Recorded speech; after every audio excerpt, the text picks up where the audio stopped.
Assalamualaikum warahmatullahi wabarakatuh. Alhamdulillah, innal hamdalillah nahmaduhu wa nasta'inuhu wa nastaghfiruh wa asyhadu an la ilaha illallah wahdahu la syarika lahu wa asyhadu anna Muhammadan abduhu wa rasuluh. Allahumma shalli wa sallim wa barik ala nabiyyina Muhammad wa ala alihi wa sahbihi ajma'in. Bapak Ibu jamaah salat Isya dan insyaallah salat tarawih Masjid Khadijah Kendal Payat yang dirahmati Allah, mohon izin untuk berbicara di depan. Yang pertama, marilah kita senantiasa mengucapkan syukur. Alhamdulillah, panjenengan dalam kondisi hujan dingin-dingin kita masih bisa melangkahkan kaki ke masjid. Ini sebuah anugerah yang luar biasa. Bukan panjenengan sebenarnya yang memilih untuk ke masjid, tetapi Allah yang memilih panjenengan. Allah yang memilih kita semua untuk masih istiqomah melangkahkan ke masjid. Maka ini merupakan anugerah yang luar biasa. Ini merupakan hal yang patut kita syukuri, terutama di dalam hati kita masih tertanam iman dan Islam, terutama di 10 hari terakhir ini.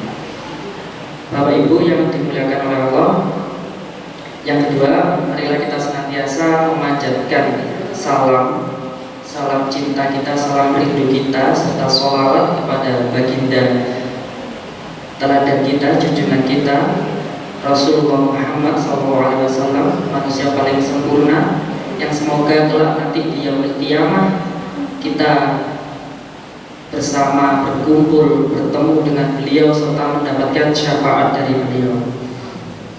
Bapak Ibu yang dimuliakan Allah, mohon izin sedikit saja Pak Yaya, sampai panjangnya di berapa? 7 menit saja, oke, matur. Kita membahas tentang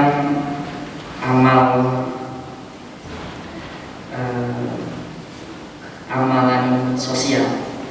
Nah, Islam ini Bapak Ibu, Islam ini merupakan agama yang paripurna, yang sempurna, yang diatur segala macamnya, termasuk diantaranya ibadah kepada Allah, hablum minallah, dan ibadah kepada manusia.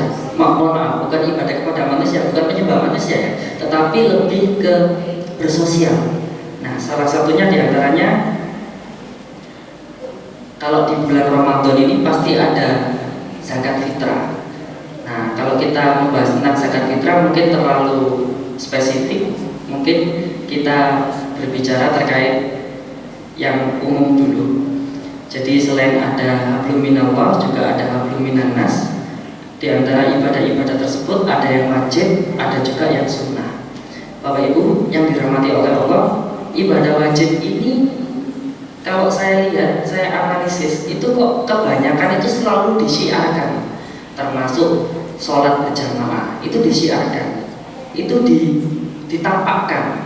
Sholat Jumat ditampakkan, sholat. Tapi kalau yang sholat sunnah itu cenderung untuk disirkan, disembunyikan. Nah, itu amalan yang disembunyikan. Insya Allah biar tidak timbul riya. Jangan sampai kita pergi ke masjid untuk melaksanakan ibadah wajib, tetapi malah yang muncul, saya nggak mau ke masjid, nanti takut riya. Nah, itu keliru. Nah, justru ke masjid itu karena ibadah wajib 5 waktu, maka kita harus menciarkan. Termasuk diantaranya zakat, termasuk puasa Ramadan kita syiarkan, tapi puasa sunnah kita sembunyikan. Nah, itu diantara 2 jenis ibadah, ada wajib, ada sunnah. Nah, kali ini untuk membahas tentang, kalau katanya anak sekarang itu POV itu sudut pandang. Nah, sudut pandang pemberi zakat dan penerima zakat, termasuk diantaranya ada penyalur zakat. Jadi ada 3 sudut pandang yang perlu Bapak Ibu mungkin ketahui. Kita sebagai manusia wajib untuk melaksanakan zakat fitrah. Bahkan bayi baru ngapunten merocot lahir itu harus kita zakati untuk mensucikan jiwa. Nah, maka zakat itu akar katanya dari kata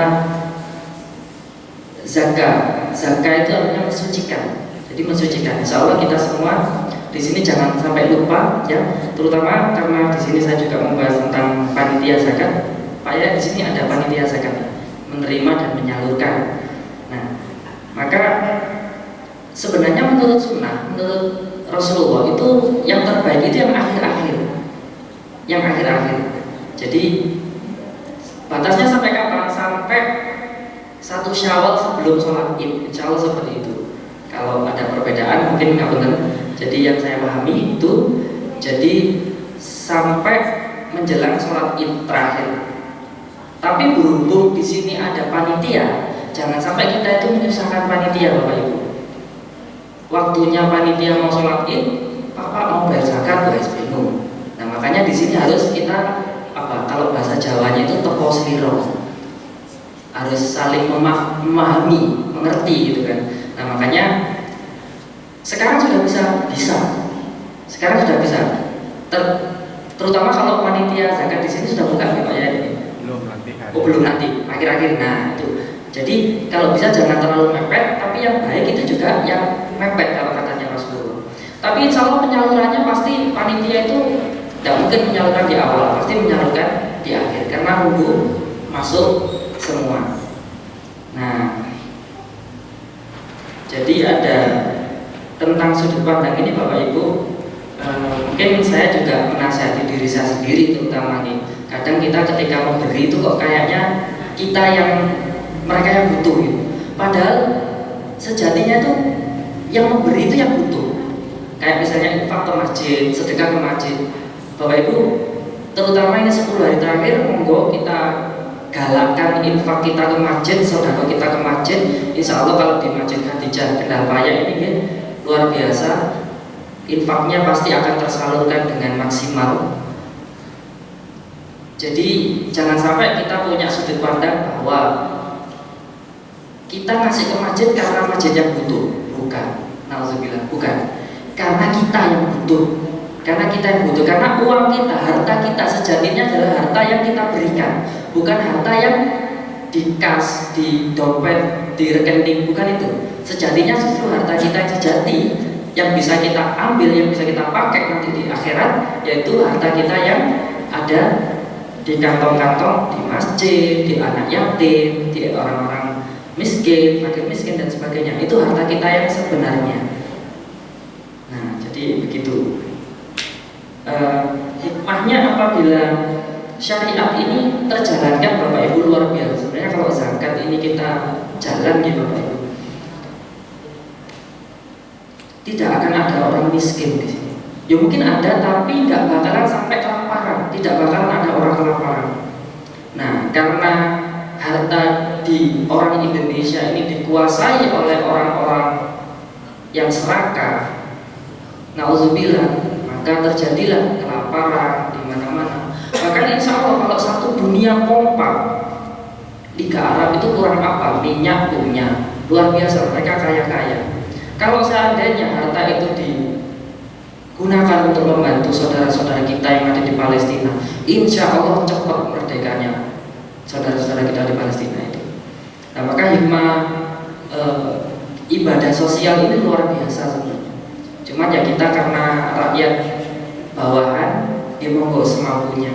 Yang terakhir mungkin terkait kami mengingatkan diri sendiri maupun panjenengan semua, kalau panjenengan mungkin merasa belum memiliki harta yang lapang, yang luas, masih berkembang ya, kayak mungkin banyak tanggungan dan sebagainya, bersedekahlah sebelum kaya. Kenapa? Karena orang punya uang 100.000, sedekahnya 10.000, itu di mata Allah itu udah luar biasa.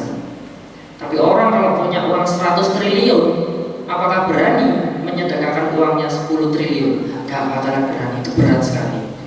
Nah maka panjenengan adik-adik ini yang masih, masya Allah ini adik-adik penghuni masjid ini, calon penghuni surga semuanya, kalau punya uang 10.000 kok sedekah 2.000, itu luar biasa nilainya 20%. Nah itu di mata Allah luar biasa.